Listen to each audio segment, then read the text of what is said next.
He's a private farmer. He wasn't speaking as a U.S. Department of Agriculture employee. It wasn't a USDA meeting. He wasn't saying you have to do this. He was just saying, I like this better. And of course, we won. The government dismissed the case. But the point that the lawyer for the company made was not a bad one. It turns out that in that district, prior to him making that statement, 90% of the farmers in the district had used the other technique, and after he made that statement, 90% used the technique that he said he liked better. Why?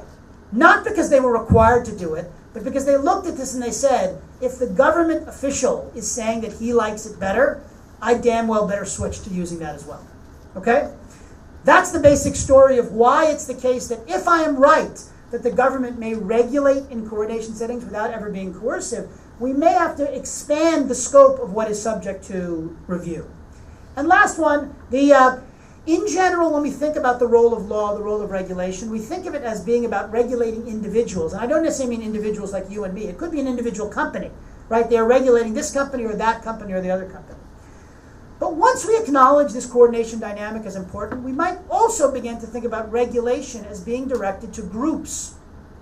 That in some ways, sometimes, regulation is not about what you do, but about the impact of what you do on someone else. So, for example, if it's a coordination dynamic, it might be sufficient for the government to say, I'm going to force these big companies to use this standard. All the rest of you can do whatever you want. But of course, if the big companies do that, and it's a coordination dynamic, what will all of you do? You will all do the same as well. Okay? So we should think about regulation differently, because the way that I get you to do what I want you to do in a coordination setting may not be by telling you what you should do or advise you. It may be telling them what they should do. And because it's a coordination dynamic, you will follow. You will follow suit after that.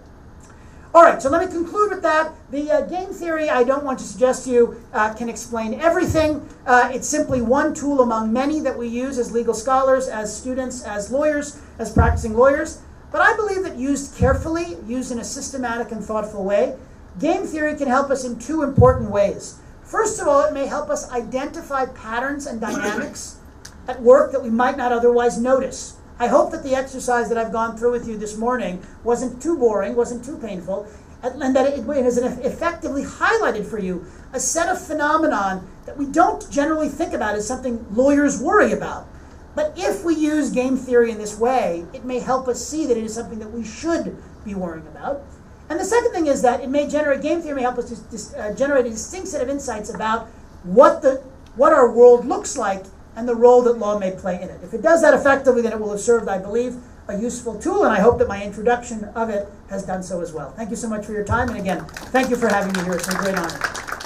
Thank you, sir, for enlightening and engaging the audience with your creative ideas.